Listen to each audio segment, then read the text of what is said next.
Have you ever been curious about how Carmelo Anthony, Ray Allen, Paul Pierce, Tim Duncan, or Kevin Garnett even played in their final NBA games? Well, that's exactly what we're going over today. NBA Legends Last Games, Part 2. Tim Duncan is arguably the most talented power forward in the history of the NBA.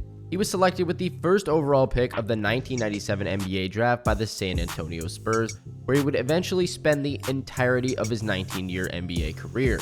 In his 19 years with the Spurs, Duncan would win the 1997-98 Rookie of the Year award, made 15 All-Star appearances, 15 appearances on the All-Defensive team, 15 appearances on the All-NBA team, won 5 NBA titles, 3 Finals MVP awards, and 2 MVP awards. Despite ending his career as one of the most decorated players in history, Duncan is often overlooked when fans and analysts make their list of the best players of all time. This mainly comes as a result of his personality and style of play.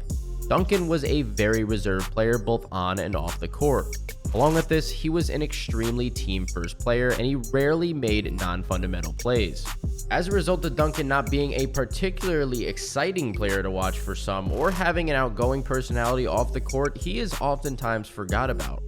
This reserved personality would come to a forefront when Duncan was tasked with how he would go on about announcing his retirement. In his final couple of seasons in the league, Duncan was nearing his 40s and it was clear that he was getting too old for his body to hold up through the entirety of a season. Along with this, with the pace of the game continuing to be ramped up as Duncan continued to age, it was very clear that he was nearing the time for retirement. Despite this, with the Spurs having a very solid roster and looking to make a deep playoff run, Duncan did not want to take any attention away from the team's main goal of an NBA title with him announcing his upcoming departure from the league. His final game would come in game number 6 of the Western Conference semifinals against the Oklahoma City Thunder on May 12, 2016. Despite his age and the miles that he had put on his body at this point, Duncan still had an extremely strong showing in his final outing. He finished the game with 19 points and 5 rebounds while shooting 50% from the field. However, this would still not be enough for the Spurs to get the best of the Thunder in this matchup, and they would lose by a final score of 99-113. After the game was over, it was clear that Duncan was disappointed with the final result in what would end up being the final game of his NBA career. He was quoted as saying, "One of those nights at the wrong time. We actually played somewhat solid in the second half, but it was too little, too late." Reporters were curious if Duncan would suit up in the following season. Even then, he did not give any hints that he would retire, saying, "I'll get to that after I get out of here and figure life out." Never one for the spotlight, Duncan would take onto the Spurs team website to pen his retirement letter to his teammates, the staff, and the fans, saying, "If asked to write the script for my career 19 years ago, there is no way I would have been able to dream up this journey. I stand here at the end of this ride and look back in awe of what I've experienced. The wins and losses will be remembered. What I'll remember most are the people, the fans inside the arena and out, the staff and coaches who pushed me and held me together, the teammates and even opponents who will be lifelong friends, sharing my ups and downs with family and close friends, and most importantly, the snapshots of my kids growing up and reveling in watching dad work. This is what I will cherish most. Thank you to the city of San Antonio for the love and support over these years. Thank you to the fans all over the world. Much love always, Tim." This is arguably the most fitting way that Duncan could have possibly made his exit from the league.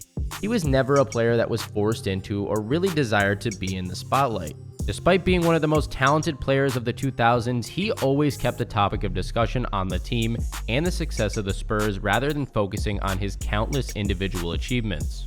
While he was well deserving of a send-off tour similar to Kobe Bryant's, this was never the route that Duncan went for. To this day, he is still extremely close with the Spurs organization, and the team has asked him to come in and work with their most recent first overall pick, Victor Wembanyama. Although he's over half a decade removed from suiting up for San Antonio, Duncan is still dedicated to doing whatever he can to improve the organization. Now, in my personal opinion, this is exactly what you want in a player for your basketball organization, and Tim Duncan is a very solid role model for the younger kids. What if I told you that the next NBA legend would also have their retirement send-off overshadowed in a playoff loss? Paul Pierce was one of the most talented scorers in the 2000s and was a crucial part of the Boston Celtics Big Three that won the 2008 NBA Finals. Pierce was the 10th overall pick of the 1998 NBA Draft to the Boston Celtics. In his 19 years in the league, he would play for Boston, the Brooklyn Nets, Washington Wizards, and Los Angeles Clippers. Throughout his career, he was named to the All-Star Game 10 times, the All-NBA team 4 times, won 1 NBA title, and 1 Finals MVP award. Pierce would make it clear that the 2016-17 season would be his last in the league, holding a press conference before the year kicked off saying, "I've given this game all I've had all my life, and just like any difficult decision that you ever got to make in your life, I think you really got to be at peace with yourself to make a decision like this. I realize that it's time to move on from the game of basketball. It's the toughest decision I ever had to make in my life, but this is it, my final season." Pierce was still a very useful role player for the Clippers in his final season in the league. While he didn't see too much time on the court through the regular season, he would see a major spike in his minutes through the tail end of Los Angeles' first-round series against the Utah Jazz.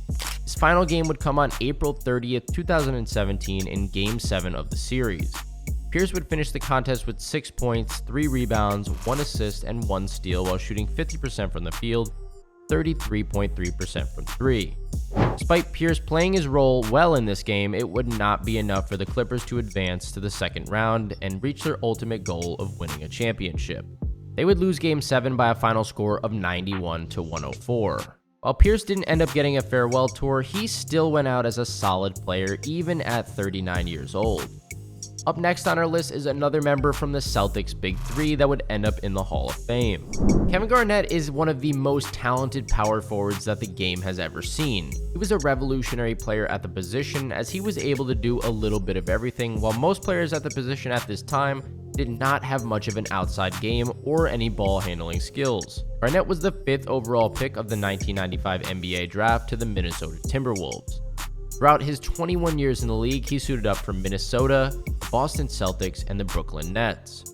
He retired with 15 appearances in the All-Star Game, 9 appearances on the All-NBA team, 12 appearances on the All-Defensive team, 1 NBA title, 1 MVP award, 1 Defensive Player of the Year award, and led the league in rebounds 4 times. The final game that Garnett would play was in the 45th game of the Timberwolves' 2015-16 season on January 25th, 2016 against the Memphis Grizzlies.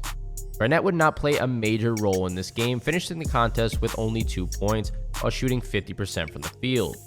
Despite there being 37 games left in the regular season for the Timberwolves, Garnett would be benched for the remainder of the season. As a result of this, he was unable to have a send-off tour or even address the fans of the team that drafted him. He would go on to serve as a veteran presence for the young Timberwolves core for the remainder of his time with the team and mentor players like Karl Anthony Towns.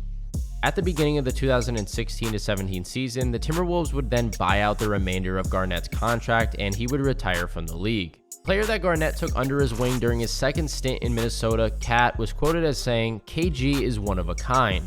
He's not one of a kind once every other day or week. He's one of a kind every single day. That's what makes him special. Something small like tipping a ball out of bounds on defense will happen and I'll clap. But KG is just standing up, going crazy like someone just got dunked on with the best poster of all time. I think everyone needs his energy. It pushes us to be great." While Garnett didn't end up going out to the fanfare that he had earned due to his elite play for the vast majority of his career, Garnett was still able to pass on some of his wisdom and insights to the next generation. Next NBA legend on our list is the 3rd and final member of Boston's Big Three that went on to win the 2008 NBA Finals. Before Steph Curry and Klay Thompson came around to revolutionize the three-point shot, there was a clear answer on who was the greatest three-point shooter of all time, that player being Ray Allen. Allen was one of the top marksmen that the game had ever seen, and one of the few players that might have had a better career if they played in today's game, considering how far the three-point shot has come along. Allen entered the league as the 5th overall pick of the 1996 NBA Draft by the Minnesota Timberwolves. Had the Timberwolves held on to this pick, they would have had the chance to pair Allen and Garnett long before they would join Paul Pierce on the Boston Celtics. However, they traded him to the Milwaukee Bucks for Stephon Marbury in a deal that would leave Allen fighting to get into Bucks fans' good graces before he even suited up for a game. When asked about the moment, he was quoted as saying, "I go in the back and I'm having a conversation with people from Minnesota, their local news station. Within 5 minutes into those conversations, somebody from the NBA removes me and says that I've been traded to Milwaukee. Everybody in Milwaukee at the time is booing the trade. The media is asking me all these questions and letting me know that they're booing the trade. I was so depressed on a day that I felt was supposed to be the happiest day of my life. I felt so frustrated, confused, and disappointed." Despite starting off on the wrong foot in Milwaukee, Allen would quickly establish himself as a star and one of the premier talents that the league had to offer at the time. Along with the Bucks, Allen would also suit up for the Seattle Supersonics, Boston Celtics, and Miami Heat. He would retire after 18 years in the league with 10 appearances in the All-Star Game, 2 appearances on the All-NBA team, and 2 NBA titles. His final game in the NBA would come in Game 5 of the 2014 NBA Finals. The game would take place on June 15, 2014, where Allen and the Heat would take on the San Antonio Spurs in a closeout game. Allen would struggle through the contest, finishing the game with 5 points, 5 rebounds, 2 assists, and 1 steal while shooting a very out-of-character 12.5% from the field and 33.3% from 3. This effort didn't really do too much in keeping the Heat's finals hopes alive. However, Allen was by no means the player to blame for the loss. Miami would lose by a final score of 87-104. With the champion being crowned at the end of this game, Allen did not get much of a chance or a spotlight that he deserved to properly announce his retirement from the league. However, he wrote a very touching letter in the Players Tribune titled "Letter to My Younger Self," where he covers his struggles having to constantly move growing up, the highs and lows of his basketball career, and finally, what he took away from the entire journey. Some interesting excerpts came at the beginning when he said, "Dear 13-year-old Ray, when you get off the school bus tomorrow, you're going to be in a whole new world. This is nothing new. Every time your father gets stationed at a new Air Force base, you have to say goodbye to your friends and start a new life. It's the same routine once every 3 years or so. New school, new culture, new faces. How do I sum up nearly 2 decades in the NBA? What do you really need to know? What's truly important? You'll get to play against your heroes, Michael Jordan and Clyde Drexler. You'll play alongside Hall of Famers, Kevin Garnett, Paul Pierce, LeBron James, Dwayne Wade. You'll put up more than 26,000 shots in your career. Almost 6 out of 10 won't even go in. I told you this game was a son of a bitch." The letter then concludes with a very touching message. Now, the most important question in your life isn't, "Who am I supposed to be?" or even, "What do I have to do to win another championship?" It's, "Daddy, guess what happened in math class today?" That's the reward that awaits you at the end of the journey. Go to the court, stay at the court, get your work in, young fella. Most people will never really get to know the real you. The next NBA legend was almost forced into retirement once, but was able to get a proper send-off after clawing his way back into the league. Carmelo Anthony has arguably had more ups and downs in his career than any other player in NBA history at his status. Anthony was the 3rd overall pick of the 2003 NBA draft to the Denver Nuggets. In his 19 years in the league, he's played for the Nuggets, New York Knicks, Oklahoma City Thunder, Houston Rockets, Portland Trail Blazers, and Los Angeles Lakers. At the time of his retirement, he was named to 10 All-Star teams, 6 All-NBA teams, and led the league in scoring in the 2012-13 season. Anthony is the most recent retiree on this list, announcing his departure from the league in the 2023 postseason. However, he was almost forced to call it quits almost half a decade earlier.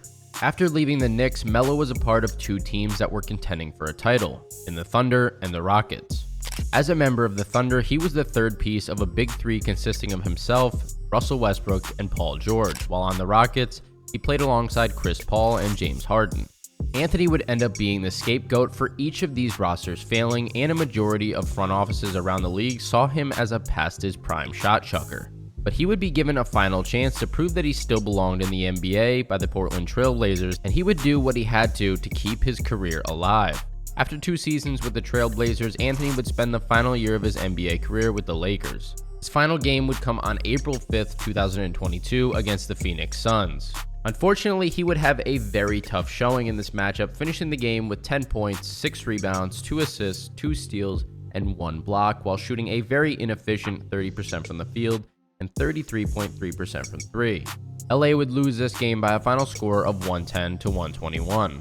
Anthony would sit out the remaining 3 games of the regular season, and the Lakers would not make the postseason after an injury-ridden season. Anthony still held out hope through the 2022-23 regular season that he would get another shot to play for a contending team and pick up an NBA title before his retirement. However, that call would never come, and he would be forced to announce his retirement.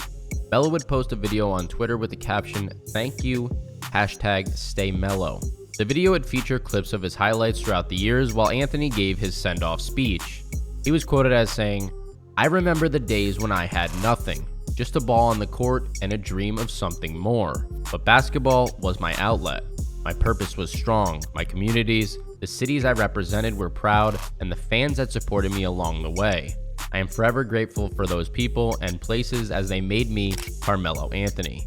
But now the time has come for me to say goodbye to the court where I made my name, to the game that gave me purpose and pride. I am excited about what the future holds for me. When people ask me what I believe my legacy is, it's not my feats on the court that come to mind or the awards or praise, because my story has always been more than basketball. My legacy, my son, it's in you. I will forever continue through you because the time has come for you to carry this torch." It's clear that Kiyan Anthony is primed to make a name for himself in the league when the time comes. While it's going to be a tall task to become the next Carmelo Anthony, it is clear that his father has all the confidence in the world in his son to make it happen. Now, if you guys enjoyed this video, make sure to drop a thumbs up. If you're new, hit that subscribe button. And last but not least, if you want me to make a part 3 to this video, just leave down below which players I should put in it.